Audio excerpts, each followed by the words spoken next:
Hi there. You're listening to One of 8 Billion, a podcast about all of us. I'm your host, Ivan Stegic. This podcast is supported by 107, a technology studio whose mission is to make things that matter, online at 107.com.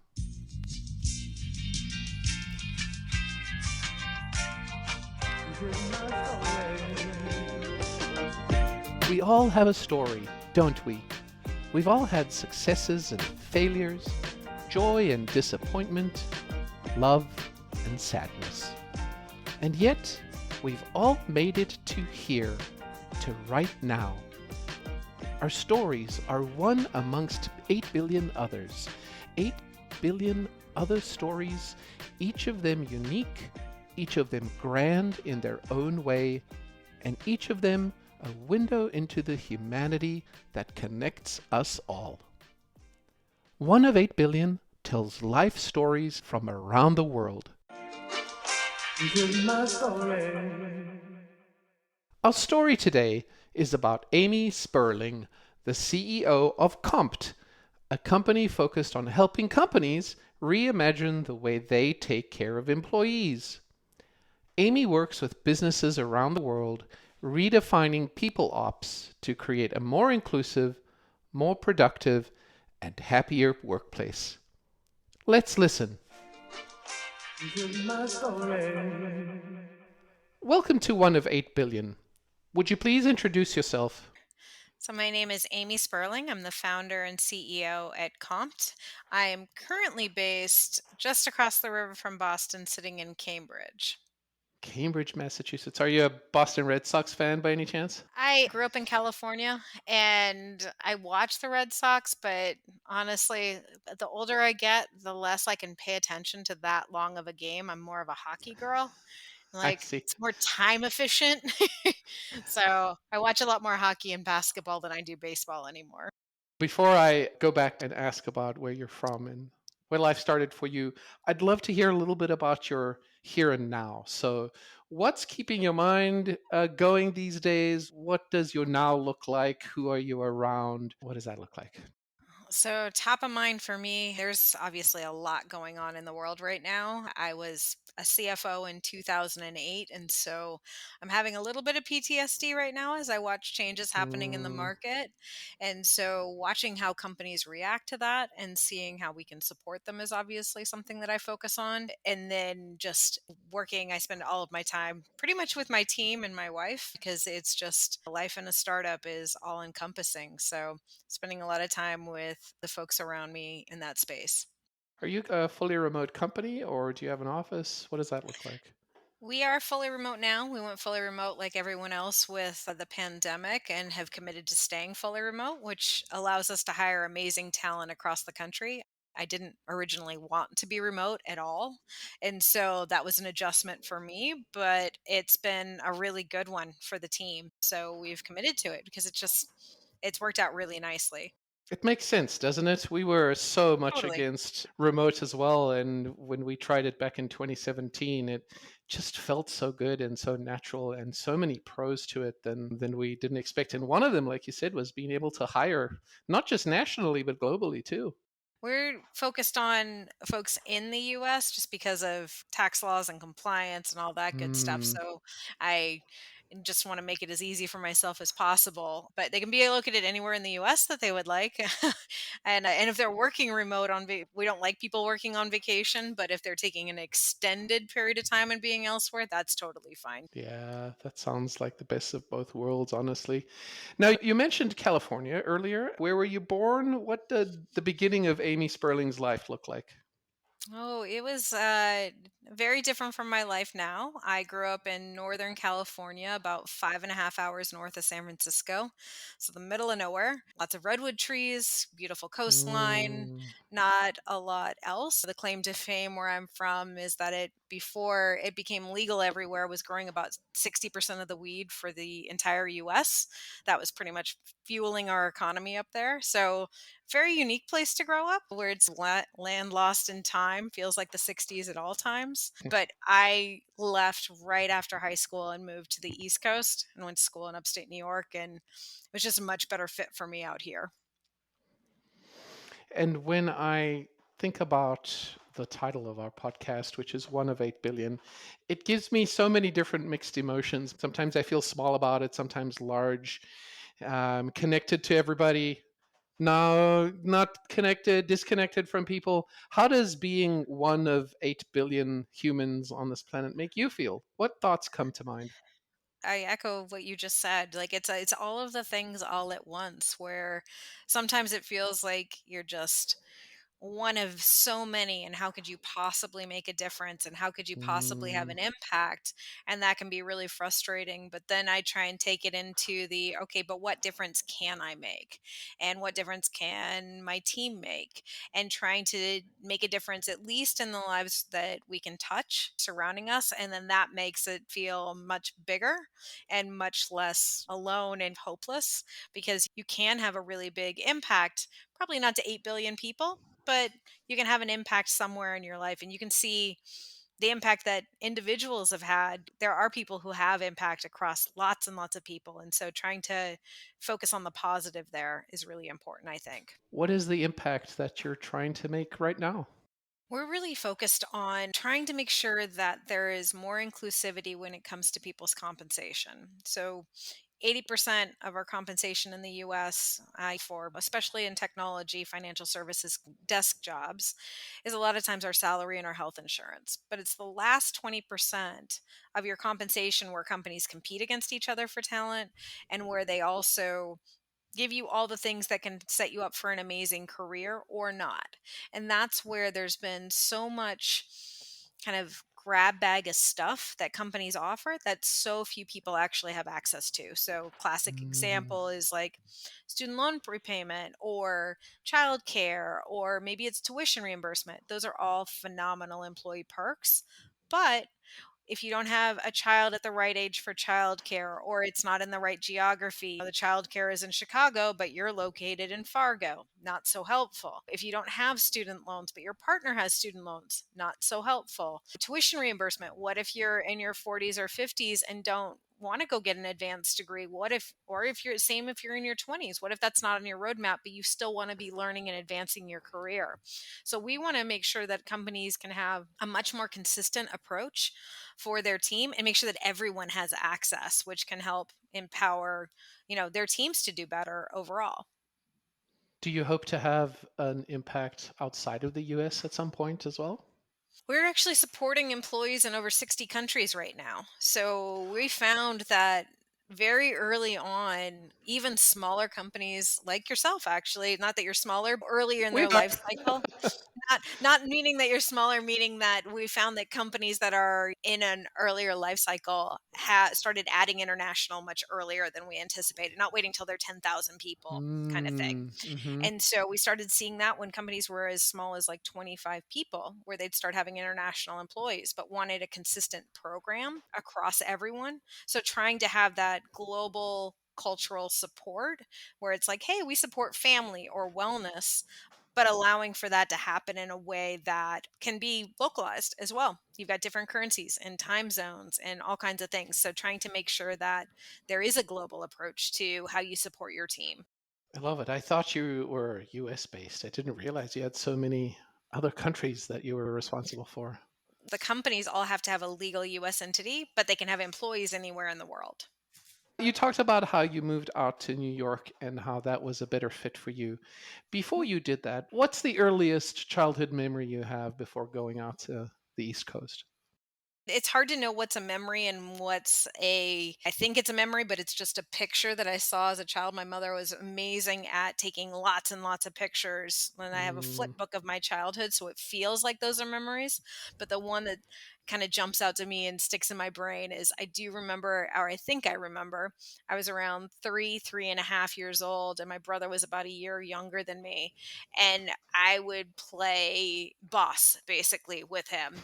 And I was the head of the restaurant. We were very much into, he was my little worker sometimes, and sometimes he would be the patron of my restaurant. And I would use my little like tinker toys and make little spatulas and feed him raisins. So I remember doing that as a child. So, not a far stretch to imagine that you'd be a founder and a CEO. No, not a far stretch at all. My brothers always call me the bossy one, so it is what it is.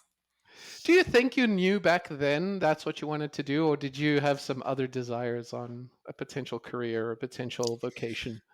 I had never really planned on starting my own company. That was not like something in the front of my brain. I've been a CFO a bunch of times, a COO a bunch of times.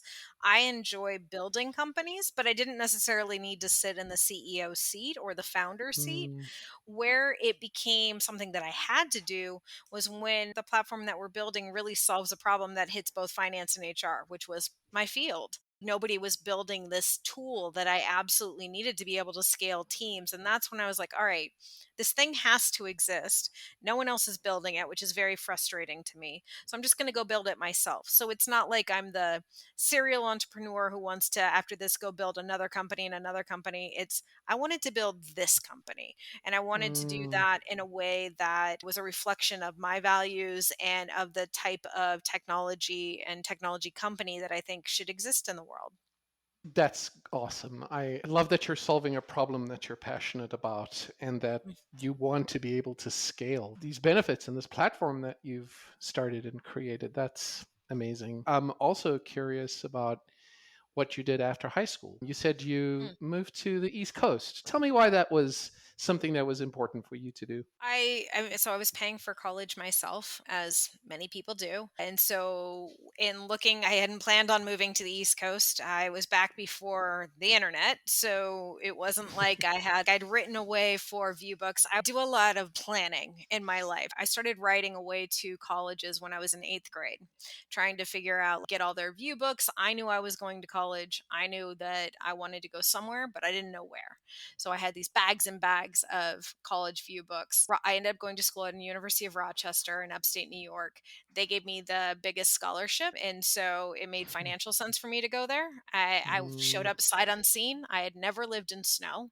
I did not own boots. I did not own a coat. I had absolutely no idea what I was doing.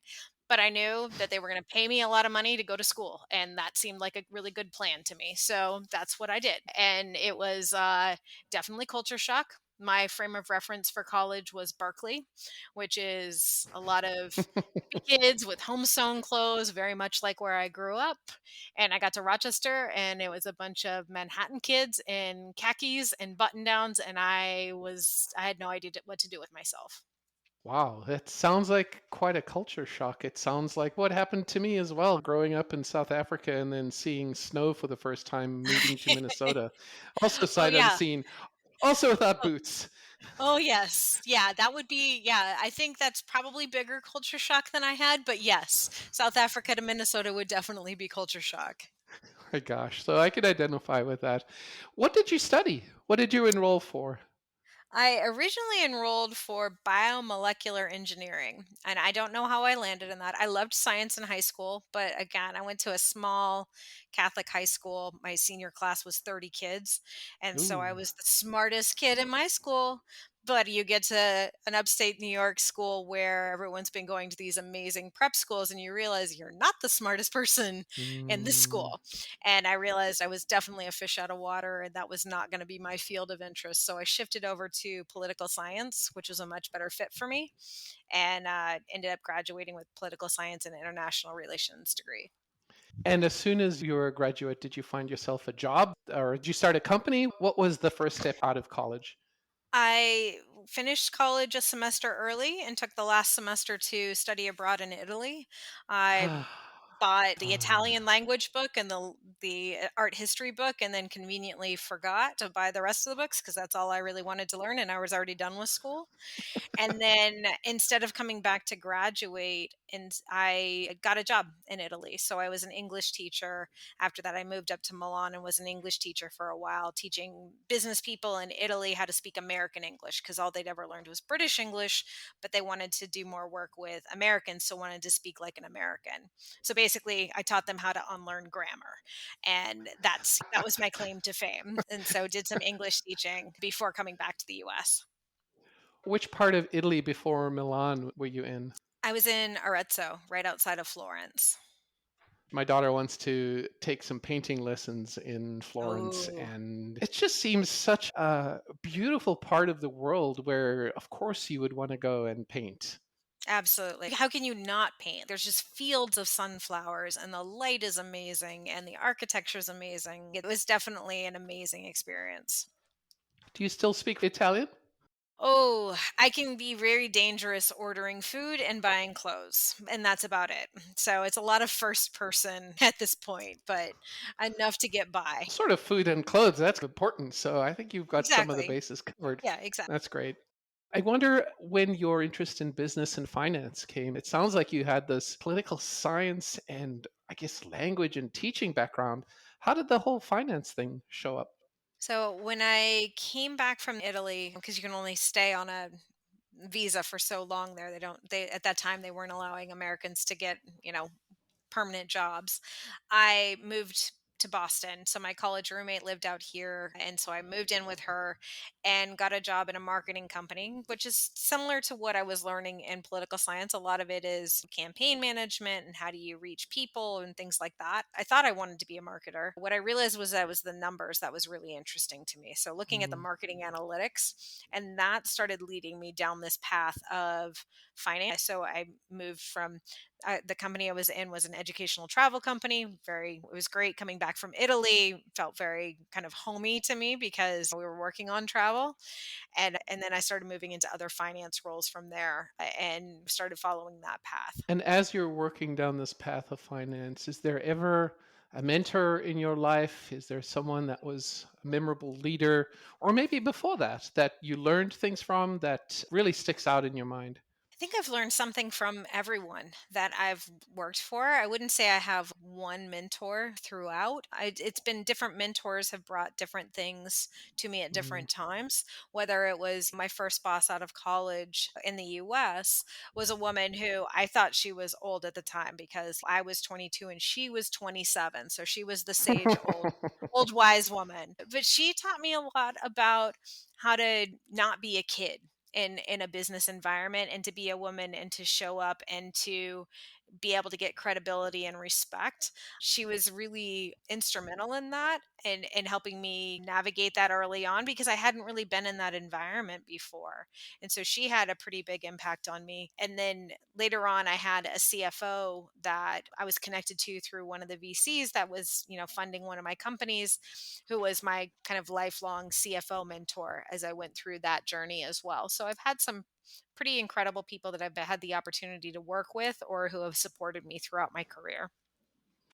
You've been the CFO of a number of companies that have been acquired. Mhm, Backupify is a good example, Exos as well. How mhm. does one become a CFO without a degree in accounting or a CPA? I've always thought that you have to be like a numbers person, someone who's got that credential behind your name. There's two paths. There is the accounting path. There's also the finance path. And the finance path is a lot less accounting. Accounting is more looking backwards, checking the books, doing the reconciliations. The finance path is the go forward piece. I was more on Mm. that side of things. So a lot more of the planning and taking the numbers from I had a woman who worked with me for most of my companies, who was my VP of finance, or controller in some of the roles, where she would do the reconciliation piece, make sure that the accounting books were being done correctly. And then I would Mm. take that and figure out, all right, where are we going to go next? What do these numbers mean? how do we translate this? What are we seeing in the market? So doing a lot more of that financial planning piece. That's the angle that I came in at, and also managing human resources. So I managed human resources in all of my companies Mm, previously, and I really gravitated towards that. The people operations side of the business in a technology company, that's 75 to 90% of your costs. And so if you're not mhm. paying attention to that, you really need to pay attention to what's happening with your people, what's important to your people, what's driving your people, how you're retaining them, how you're upscaling your team. And so that doesn't happen with a lot of CFOs, which is where I started moving more into a COO role over time. But that's something that was fun for me and something that I really focused on.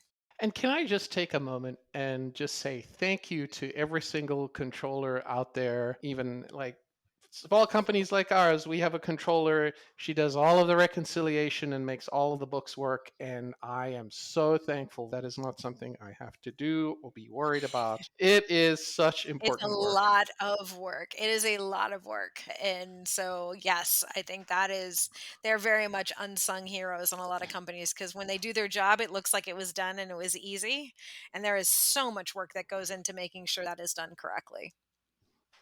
And you absolutely have to get it done. No two Absolutely ways have to. about it. Yeah. If you don't do it correctly, that's where, if you ever want to have an exit or if you want to IPO, you're going to find where you did things very wrong very quickly if you don't, aren't buttoned up in that area. It's a very critical function. I'm going to want to change the tone just a little bit and ask you about the greatest struggle you've had in life and in your experience thus far. What has that been?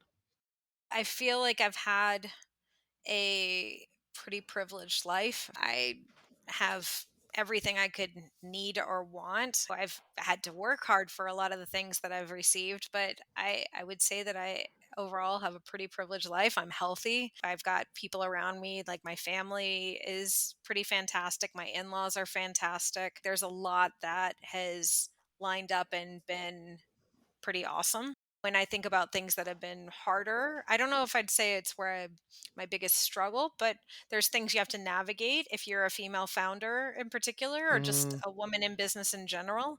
There are things you have to navigate that if you're a man, you don't. And so it's figuring out how to navigate those. How do you build a venture backed company when 2% of funding goes to women annually? That's not much funding and you're all vying for the same money. But you figure out how to do that and find the right partners. And again, I feel like I've been really privileged in that we have found those amazing partners to help us build our vision, but it's figuring out how you navigate that because it's not easy. But I wouldn't say it's my cross to bear. It's much more of, okay, this is the way the world works right now, for worse, not for better or worse, but for worse. Let's figure out how we change that. Let's figure out how we change that game and make a difference to where maybe it's easier for the next person. what inspires you in what you see these days? Yeah, there's lots of things that are inspiring me. One thing that jumps to mind is the fact that I see so many non-birthing parents. So not the partner carrying a Mm, child, but the other parent, but demanding their seat at the table and demanding their parental leave. I love that. I think that is phenomenal. It changes so many dynamics in our world to have both parents when you have two parents. Not every situation has two parents, but when you do have two parents, having both of them be active participants in a child's life mm. is obviously great for the child, but it also means that birth parent has the opportunity to continue their career because they've got an equal partner in having a child. So it's not, dad isn't mommy's little helper and mommy's in charge of knowing the schedule and the soccer practice and all that. It's no, you're both equal partners in this, and both parents can know the schedule, and one parent can have parental leave at one time and then maybe the next one has it and after that. And so I see a generation of parents that both are requiring that, and I love that. I think that's phenomenal. That is really inspiring. I agree. I think having a seat at the table is so important for all of the parents that are involved, Mhm. especially in families that are blended as well. It isn't Yep, just two parents, that there might be three or four in some cases that are totally. from different families, right? Yep, exactly. So it's recognizing that families come in all shapes and sizes and supporting that. Not every family has children either. For instance, my wife and I have chosen not to have kids. I love kids. I just don't want to personally have them. And that's okay too. So families can come in all different types and varieties, and recognizing that we can build an environment that can support all of those types of families, I think is really inspiring. And I see more companies focusing on that. And I see a lot of people asking and requiring those rights and those seats at the table, and I love seeing that too, because I think that changes our workplace gender dynamics, that changes the way children are raised, changes the way children see what their opportunities are as they grow up, and I think that's really powerful. And I want to add, it not only changes it, it changes it for the better. It changes it for the Absolutely. positive. The diversity and the difference in opinion makes us stronger, and it makes us better, and it leaves a world where we are better, and where these kids are growing up with better and more fundamentally sound opinions about the world around them. And that's inspiring too. Agreed. Tell us a little bit about your wife. What does she do? She is the COO for a commercial real estate developer. So right now, they're building a really big 1,000 key hotel in Atlanta, but she's got big buildings in DC and in the Boston area. So big, huge real estate projects Do you guys talk shop ever? all the time. I could probably sub in for her job. She could sub in for my job. We know everything about everybody, is like, because so she's a lawyer by training. She'll bring me a lot of the legal side of things. I bring her a lot of the HR and finance side of things. Like, we talk shop all the time. That sounds amazing. That sounds so great. It works for us. What are you reading and watching these days? What's keeping you Ooh. interested? And sometimes there's junk that we watch. I know I do. Hey, Be am shy. I allowed? Am I allowed to say what I'm watching? This is going to Of get embarrassing course. real fast. What I'm reading is different from what I'm watching right now. All right. So I just finished Billion Dollar Whale, the story of Jolo, the guy who masterminded like the biggest heist and took all the money from the Malaysian sovereign wealth fund, like billions and billions of dollars. That's a fascinating book at how he navigated. He was doing this in his 20s, figured out how to take billions of dollars globally from, and involving every major auditor, every major bank was involved, like an absolutely fascinating takedown of our financial system and the huge gaping holes in it. It was an interesting book. And I just started She Who Became the Sun. I'm just at the very early stages of it, but it's looking at the 1300s in China, and it's like a historical fiction account that looks pretty interesting. So, two not lighthearted books, shall we say. I do a lot of nonfiction. I really like historical fiction and kind of seeing what I can learn from that. Sometimes I have to force myself to read more fiction. So I usually have a goal every year to make sure I read at least a couple of fiction works, but I gravitate more towards nonfiction. Yeah, I do too. I can't read fiction very much at all. And so I sub in TV and movies for that. My Yeah. fiction And definitely comes from TV. okay, now you have to spill the beans. All What are you right. watching right now? So, real answer, Bling Empire. It's so bad and I Oh, love what it. is that? It's Bing it's a re Empire. it's like one of the like a Real Housewives concept, but it's a takeoff from Crazy Rich Asians. So it's following this group of Oh, Asians in LA that are all fabulously wealthy and have amazing clothes, and it's supposedly not scripted, but it's 100% scripted, and it's okay. complete trash, and I love it. Great. Now I have to check it out. It looks like it's on Netflix, maybe? Yeah, I think so. I watch a lot of the Bravo kind of, it'll rot your brain if you're not careful, but it's also soothing because I don't have to engage my brain. It's Yeah, just fluff, and I think it's important to see, yes, I know it's fake and all of that, but I need to balance out my nonfiction and the realities of the world with some fluff too, because you can't take yeah. everything too seriously. So watching a little bit of everything. That's so great. As a parting question, what would be your recommendation or your advice to other women who are in leadership, who are looking to be in leadership, who are seeking to be inspired and empowered? What's the best? What's the advice you have for them? Oof. And just that. I don't know if this is necessarily inspiring, but I do think it's important that you take care of yourself and that you make sure you get enough sleep. I think I saw somewhere somebody said this. I am not the one who came up with it, but that it was something like the battle needs rested warriors. So if you're burning yourself out and constantly fighting the battle and looking to try and get ahead, but you're not taking care of yourself, not getting that rest, it's really hard to continue doing that. So making sure you take care of yourself is really important as part of this process. I think you're right. I think it all starts with you. If you're not getting that rest and you're not sleeping, then there's not going to be a whole lot you can do without it. Yep, exactly. Amy, it's been so fun talking to you. I have just really enjoyed hearing about where you grew up, where you landed, and all these important things like what you're watching as well. Your time has been so precious to me. I'm so grateful for it. And so thank you very much for joining us, and we hope to talk to you again soon. Thanks so much. I appreciate it. It was great being here. I hope you'll join us in the next episode of One of 8 Billion when we hear from radio and television producer, host, and writer Lindsay Genzel. There's a lot of topics I want to dive into, like why it's so hard for people with ADHD to develop close friendships and why the brain and the way it functions plays a role in that. Just taking it week by week and connecting with new people and telling stories that make all of us learn about ourselves a little bit more, but also question some things too. This has been One of 8 Billion, a podcast about all of us, online at oneof8b.com. Join us again next time as we listen to one of 8 billion other stories. One of 8 Billion is supported by 107, a technology studio whose mission is to make things that matter. Find out more at 107.com. I'm Ivan Stegic. Thank you for listening.